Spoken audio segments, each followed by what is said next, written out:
Morning, good afternoon, good evening, everyone, and happy Thursday. We're happy that everyone can join us today. That's on the Zoom live, and this will be recorded, of course, and we will upload it to YouTube after. So let me go over some quick house rules for today's call and go over what the call and the new series is, of course. So everyone, please stay on mute if you are not talking. And during the first half or so, we will not have any guests talking besides our co-organizers. So please stay on mute. If there are any questions with what is being talked about or presented, please put that into the chat box. And then when the time is appropriate, they will be addressed. Please don't do any introductions in the chat box until we open up the call to everyone. So we don't want to have it too messy and disorganized in the chat box. And then let's go ahead and introduce the program. So this is a new program. This is co-organized by myself, Denise, and Joe Lamb. We'll let them introduce themselves when they are presenting on their topics, since they'll do a much better job at that. This will be a general program. It is more focused at real estate professionals. So today's program is going to be more focused on real estate professionals. But from time to time, we will be including presentations on countries and presentations on featured projects. And those would be open to general public. So anyone that would like to attend those, we welcome that as well. And this will have a monthly schedule. So every month we will have this program. For right now, it is scheduled the second Thursday of every month at this time. So 1 p.m. Pacific, and whatever that translates to in your local time zone area. And we do have people from every time zone, and our friend Antonio in Portugal is actually on the call. So Western Europe time included today. Again, this is going to have multiple different topics. Let me switch to the next slide. So next slide, we'll go over today's agenda. So today's agenda.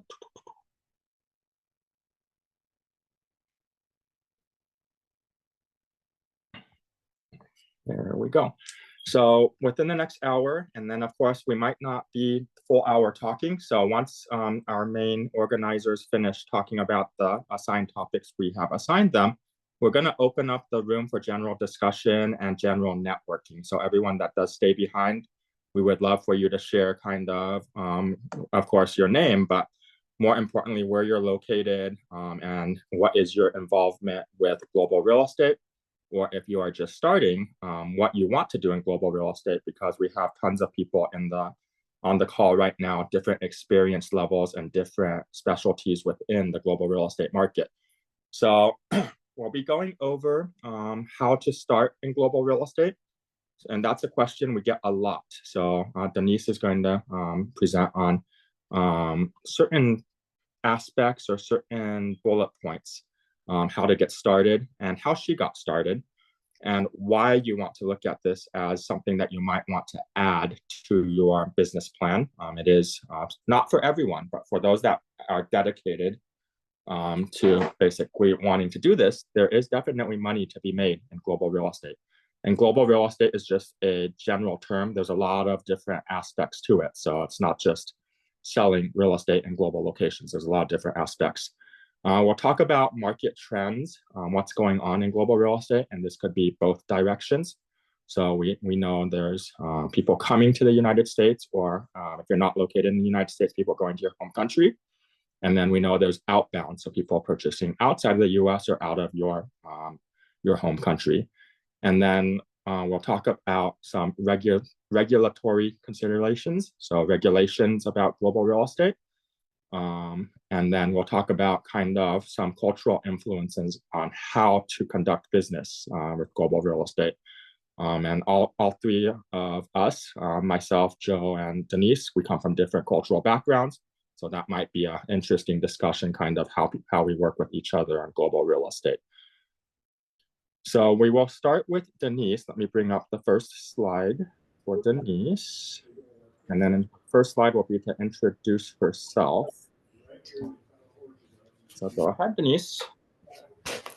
Good morning, everyone. I am so excited and delighted to start this global conversation. And I live in Boise, Idaho. So if you know Boise, Idaho, that is wonderful. But if you haven't visited, I want you to come and visit me.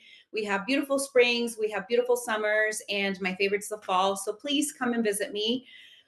Yes, I am a global expert. I have 15 years of career and field experience in this subject matter. I've specialized in the import and export of product and services. I worked in the product industry for a long time, and then I switched over to service. And that's when I began my global career and doing a full relocation services for my clients. I pride myself in that.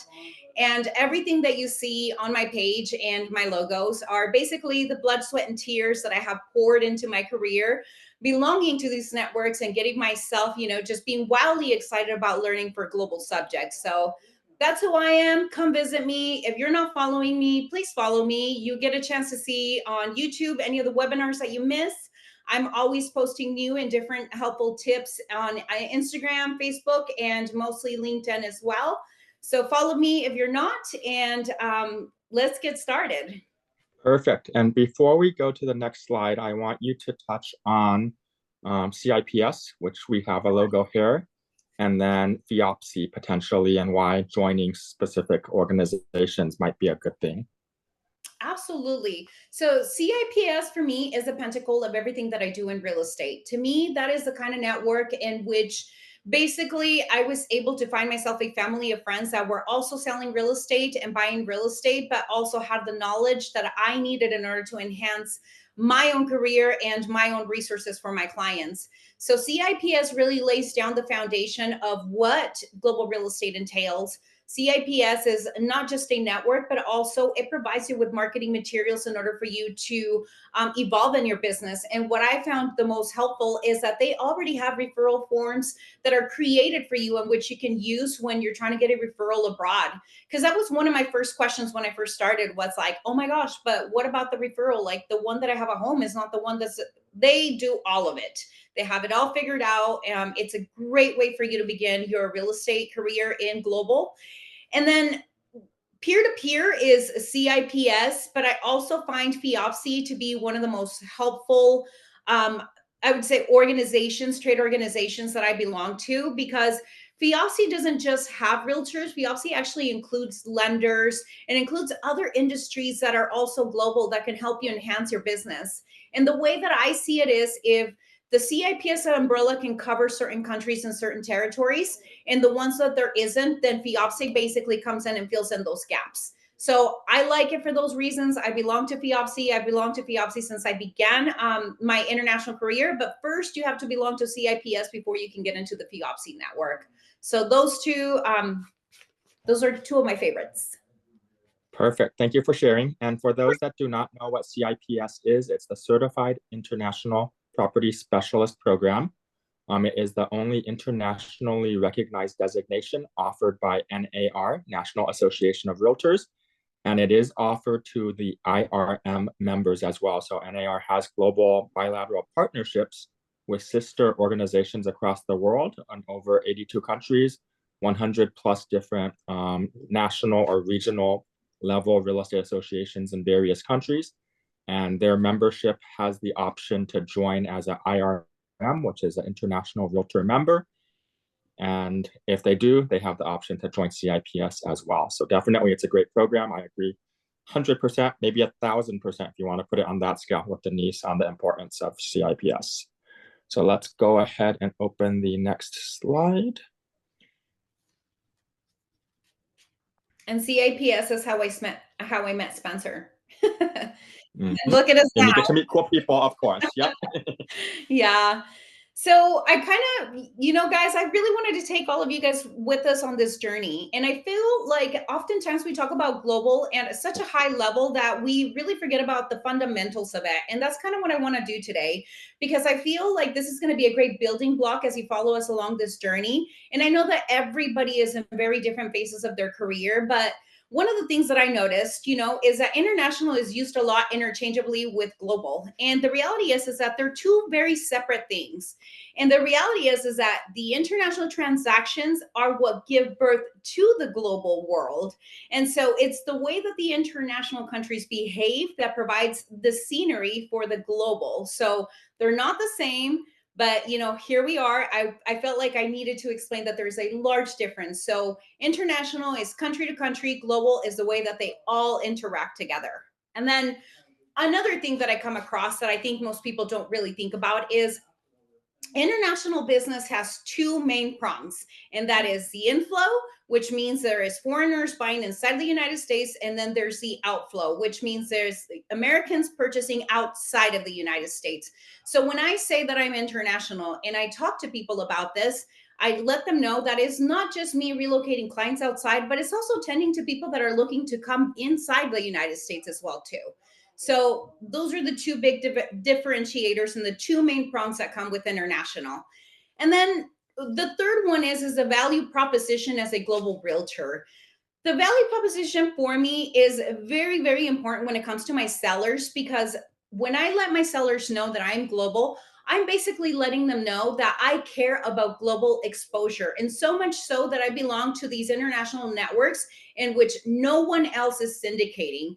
And then because that's, to me, is a clear differentiation from my competition, right? If they're going to show up, they're going to tell you, well, I put it on the MLS and it's syndicated to all these networks. I want to come in as a global realtor and let them know, hey, guess what? I do that as well too. They syndicate to all those networks, but I've also invested into putting you into these networks in which no one is promoting. Now, I can't really tell you that it's going to be a foreigner that's going to call and buy your home, but I'll tell you what, if they do call, I will answer. And that, I think, is a great value proposition for any of my clients when I'm doing listings. Now, when we switch that around though, and we're talking about our buyers, guys, like I am talking about being a full range relocation specialist. I'm not just offering my clients an opportunity to purchase within the United States. I'm letting them know, where do you want to go, because I can take you there. Now, I live in a town where the median asking price for a 3-bedroom, 2-bathroom in the city is about $560,000. So $560,000 for a home that's resale. A lot of my investors that, buying a flipper is a dream. So when they come to me and they tell me, hey, Denise, do you have anything for 130,000? I usually tell them, yes, I do. And I do because out of all my work that I've done and out of all my career, 2 years ago, I became a strategic partner to one of the largest developers in the Riviera Maya. And so, yes, I can offer my clients $130,000 condos that are luxury. And even if they weren't thinking about it, I guarantee when I'm done talking with them, they're thinking about it. So those are the three main, and then I want to expand onto these. So you can do the next one, Spencer, please. Okay.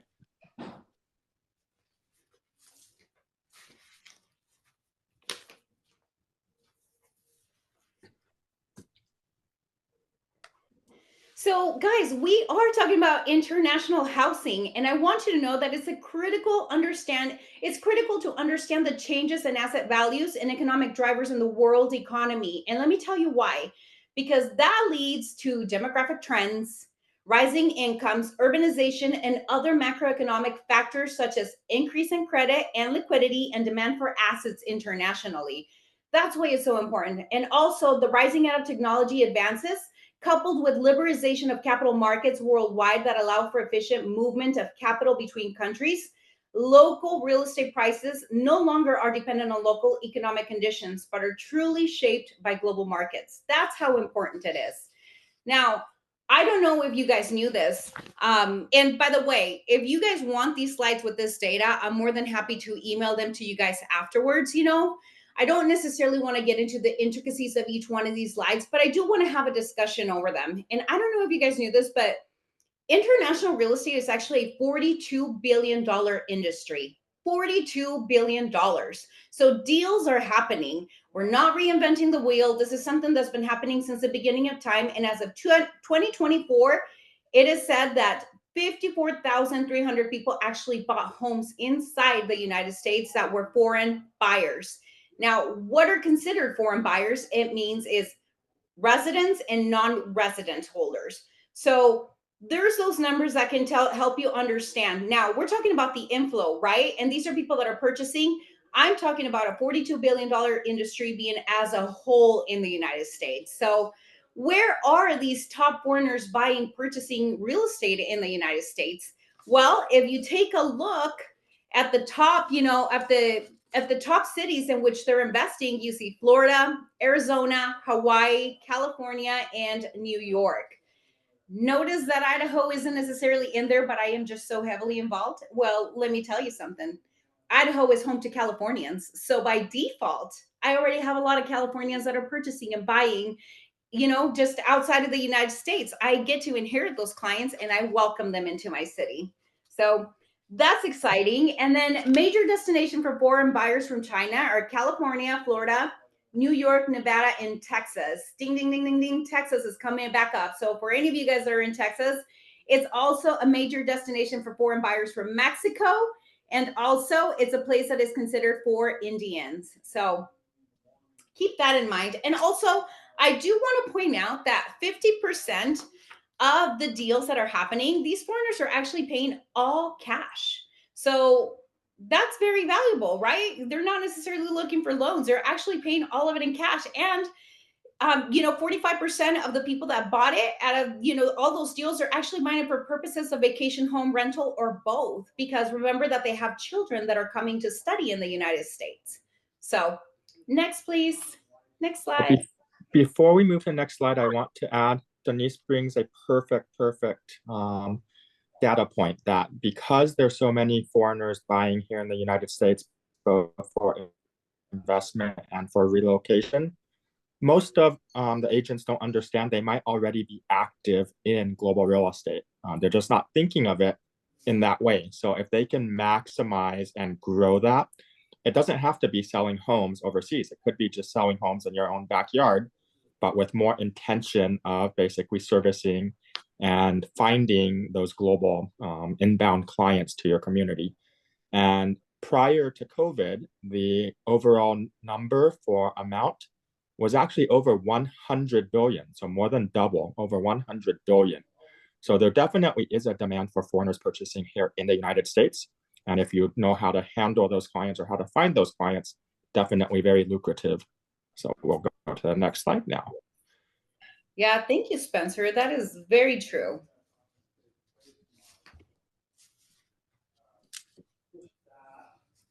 So guys, now we just discussed the inflow, people that are coming in. Now I want to look at people that are buying out, because that's so important.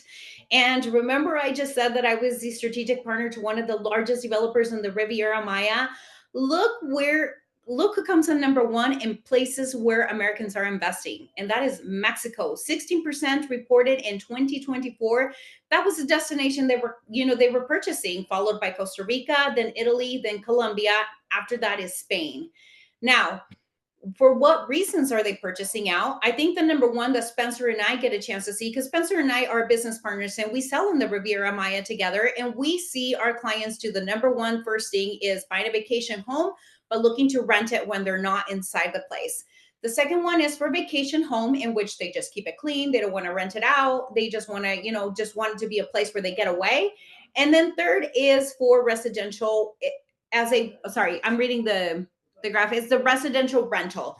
So, one of the things that isn't necessarily showing up on this graph, but I know that it's an upcoming trend, is we now have the ability to work remotely. So I think that a lot of these that we're seeing, we're going to see more of it, because more clients after, COVID, that was the one thing that it really gifted us. It was the ability to be able to work remotely from wherever we wanted to. And so people are now investing on where they want to be surrounded, because everybody deserves to have a happy living and be surrounded in the places in which they can thrive. So I think that when you start looking at this, it's not a no-brainer of why people are looking for new places to relocate and, just be able to log into their computer and get their work done. And aside from this this slide, the one last fact that I want to give you guys that is just kind of a takeaway, I did kind of a research to see which were the global cities that had the highest price per square meter. And at number one, we have Hong Kong reigning in at $18,845 per square meter. And number two is Singapore at $17,610. And number three, it's Switzerland at 17,495 per square meter. Now, we can contrast that over to the US metros, which the top is San Jose at 10,650,000 US dollars per square meter. And the second one is Anaheim at 7,000, and the third is San Francisco at 7,520. So anyways, I just wanted you guys to have those facts. I wanted you guys to see why it's important to keep a tune of this information. And I want you guys to see the market that there is in order for you to expand, because our purpose today isn't necessarily to. Denise, you dropped off. Oh, can you hear me? Oh, yep, you're back. Yeah. Oh, I'm back. Our purpose today is for you to engage in more global transactions. So if there's any sort of tone that you hear in my enthusiasm, is for you to engage, is for you to be a part of it. And we want to give you those tools. And I really hope that some of those bits and informations that I gave you makes a difference, so that you can turn around and you can look at your business and want to expand, because we'll be here. We want to be in your corner, and we want to be the experts that connect you to whatever it is that you want to learn in the global sphere. Now, a lot of people do ask me, Denise, how did you get to be the global expert? Well, I started out as the international expert.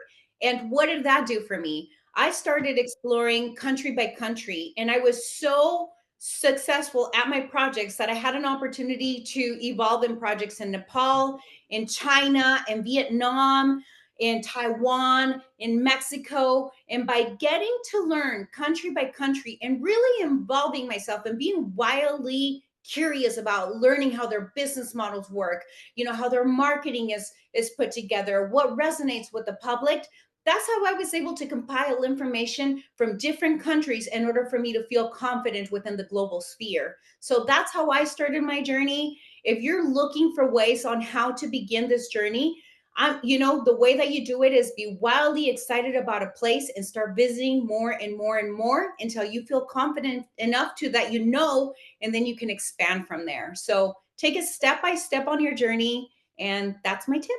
So Excellent. Thank you for sharing, Denise. And before we move on, since we're on the perfect slide for you to share on it, can you share what a trade mission and a real estate exploration tour is, and then share on our Mexico one coming up later in the year?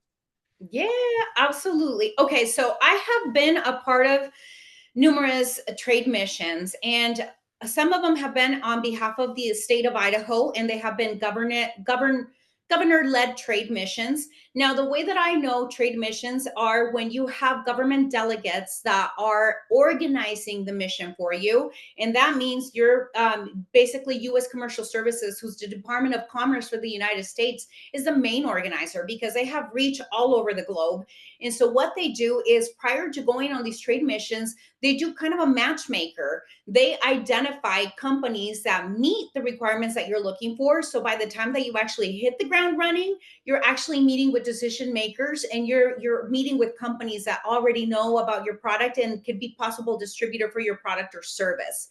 So trade missions is what I know. Now, real estate tours, on the other hand, they go hand in hand because they have a little bit of both. Even though they're not organized by government, they're actually organized privately, but we do include some sort of government entities that are a part of these talks and conversations, so that you get in a chance to understand, not just from like the people that are organizing, but from people that are on the ground and that are living there and that understand the business in different ways that you do, that can share that experience with you. And Spencer and I have done a trade mission to Mexico. What are we going on? 5 years now, Spencer? Many, many years. Yeah, many, many years. And what we do is we invite our friends. Well, we invite friends, but that are also colleagues and that are in the industry that have potential to want to expand their business globally. But we also invite our clients. And that to me is a very definitive factor, because if there's any clients that are like, the key point is 8 to 10 times. If a person has visited a place 8 to 10 times and has vacation, they're the perfect candidate for purchase. So when we look for those clients and we invite them, oftentimes they know that they want to be there and they know they want to purchase, but they have no idea where to start. So what we do is we invite them on a week-long journey. and we show them investments, depending on the price range that they're looking for. It can be anywhere between 80,000 all the way to the $1 million marker, depending on what they're looking for. And what we do is we organize guided tours every day in which they're walking developments, but at the same time, they're also getting conversations from the title company. And they're listening to the title company lawyers talk about the different transaction and how escrow works. Not only that, but sitting down with each development, they get an opportunity to one-on-one, number one, not just see the development in pictures, but get a chance to breathe around it, see what's around it. What does the location look like? It's just firsthand knowledge. And then we incorporate some really fun activities in which they take away just absolutely love. The networking is wonderful. We like to do small groups because we think that it's great quality. We get a chance to have breakfast together. We get an opportunity to really, talk about our business and earn those referrals.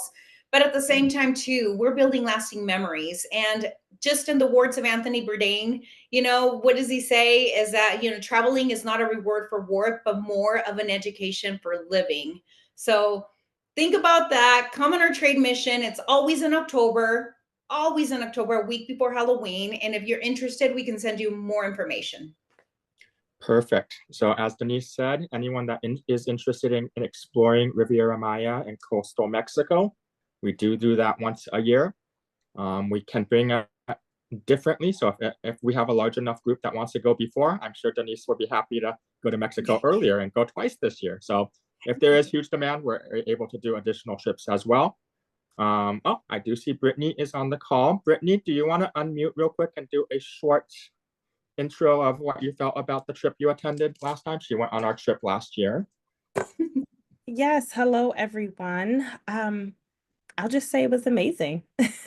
I've been to Mexico multiple times prior to going on an actual trade mission, and to go and see the opportunities and explore what's actually happening on a different side of not just vacationing was awesome. And I was able to bring back that information and share with clients who are interested in investing in that region of the world. So I look forward to it again this year.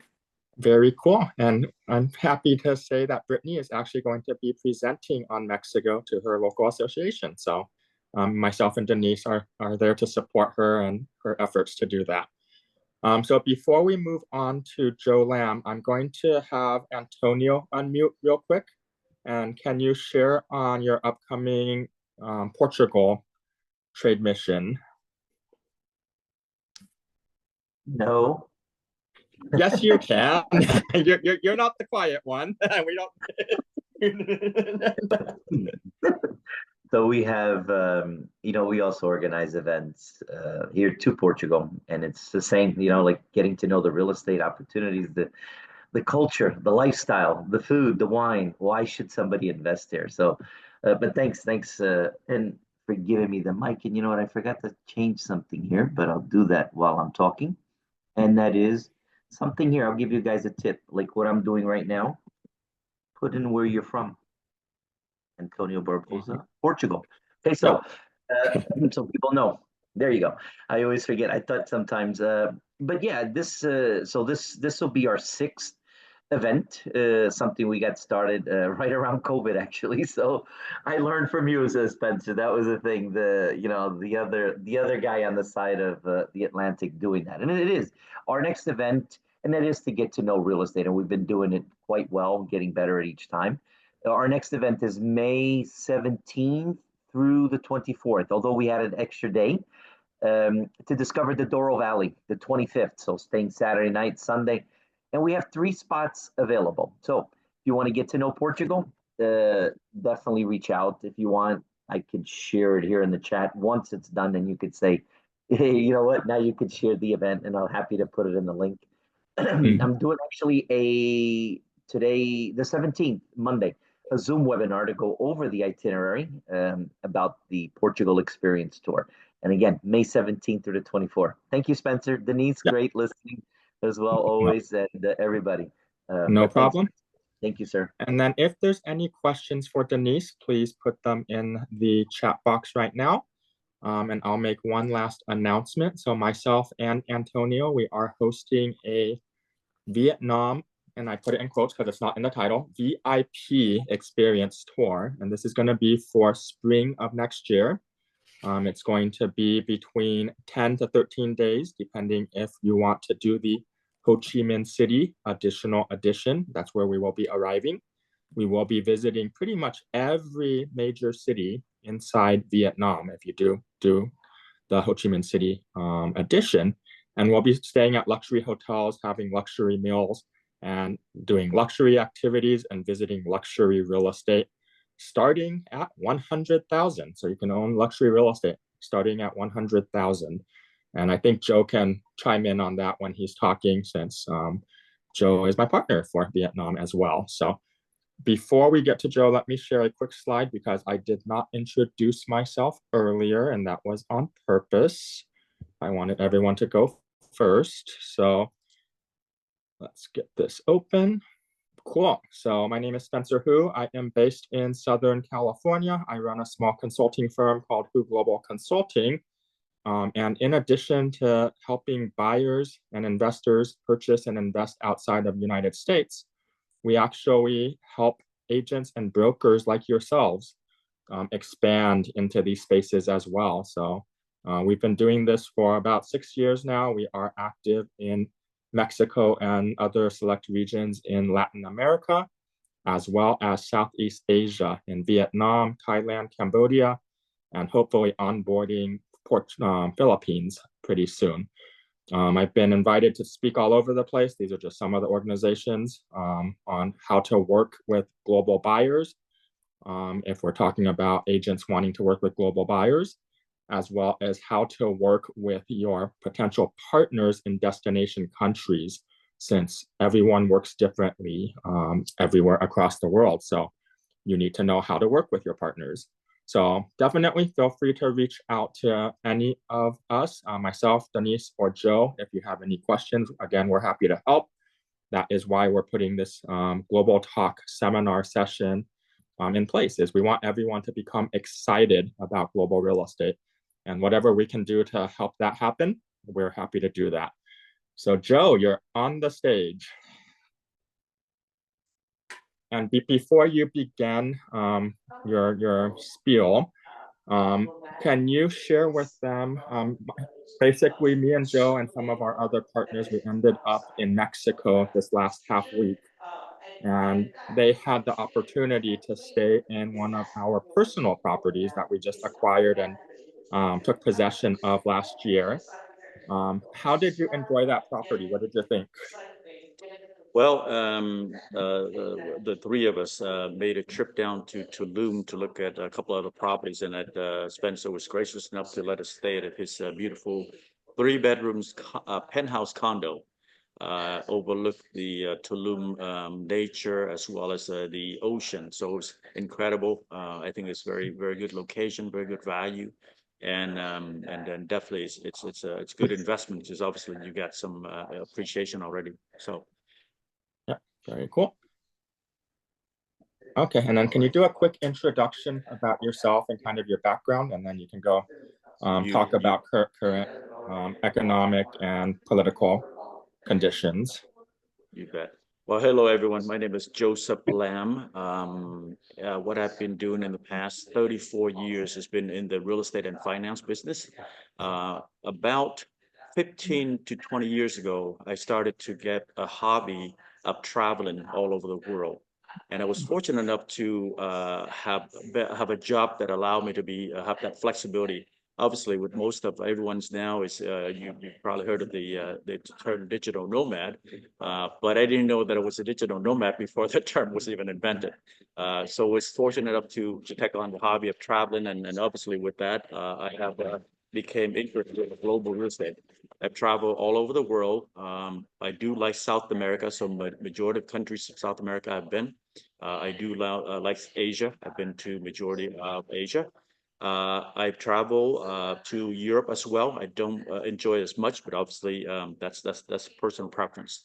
I've managed over $18 billion in real estate transaction in my career, and that allows me to see a lot of transactions that are also from foreign buyers.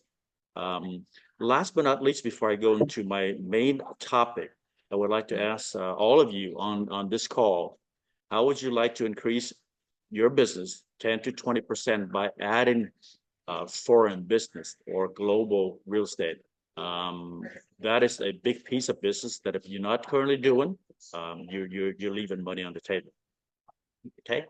And I want to reiterate before I go into the actual economics and so forth, there are going to be a strong inbound business that happen now.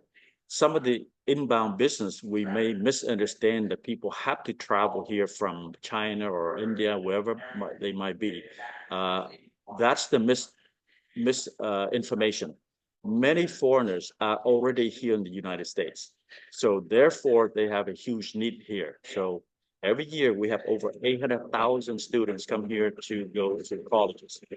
And imagine if you can afford to send your children to college here, then obviously you can afford to invest in a property for them.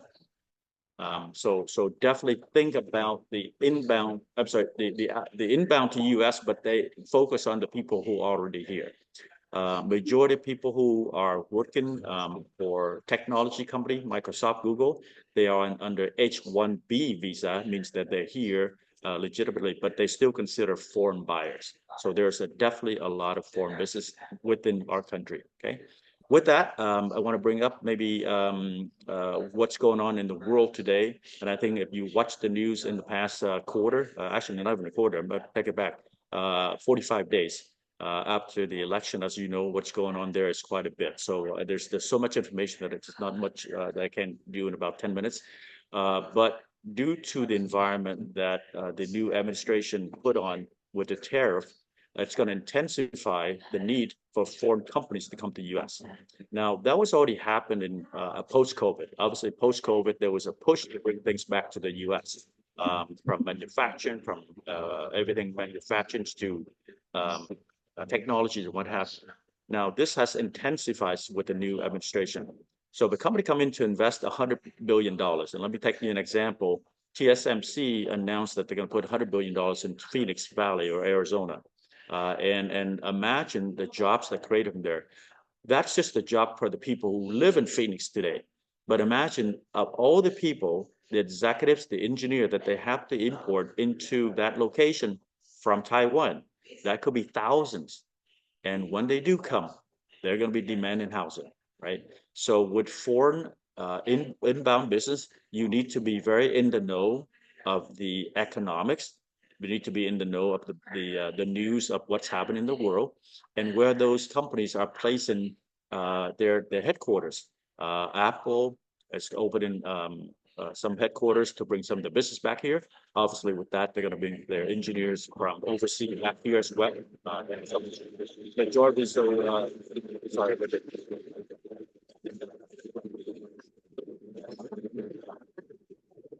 I'm sorry about the background there. So anyway, so with that, we think, and I've been doing this 34 years, and we do annual forecasts where the market's going to be.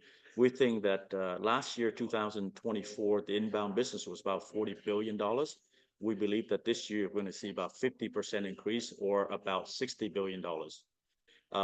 If you don't think all of this is being real and just simply talk, last year alone, I'm in the real estate and lending business. Last year alone, my personal production from foreign buyers was 28 transactions. So can you use additional 28 transactions a year? I would hope say yes, right? So the business is actually there, okay? Now, the outbound is not as large because obviously the U.S. buyers are usually buying secondary residence. They usually buy, small investment properties. So usually those are a smaller in dollar amount. And because the fact that we cannot get finance, obviously not everybody going to flop in $500,000 to buy a condo, obviously because it's all cash. Having said that, there's still a fair amount of people are buying outbound. To give an example, in this call, Spencer and I both own international real estate. And so we do own international real estate. And when we do these tours with people, generally speaking, they end up buying there as well, or their clients end up buying there as well. So there is also a demand for outbound business as well. Now, the only way to do outbound, as Spencer and Denise have mentioned, is you have to live it, because you cannot be an expert in Mexico real estate without never been in Mexico. So unfortunately, it does take some investment of your time and your money. And that's just like anything else. If we wanted to grow in real estate here in the US, you have to invest in tools and resources to make you a better agent. Well, this will be the tools that you need, whether you invest into CIPS, or whether you invest into traveling there. You know, it's you might consider as spending that trip, but it's really an educational trip, and it'll be well worth it. So definitely do live and breathe it. And when you do that, make sure you let people know that you do that, because if you don't, they're never going to know. Right now, social media is so powerful. If you don't show that you spend your time in Tulum, well, next time you talk about Tulum, nobody's going to listen to you, because, hey, I've never been there. How can I talk about it, right? So definitely live it, enjoy it, and really make it loud that you are international, you are global. And that's how you get people to know, and that's how you're going to earn the business. Much like with Spencer and Denise, I get calls to speak all over the country with all the Realtor Association.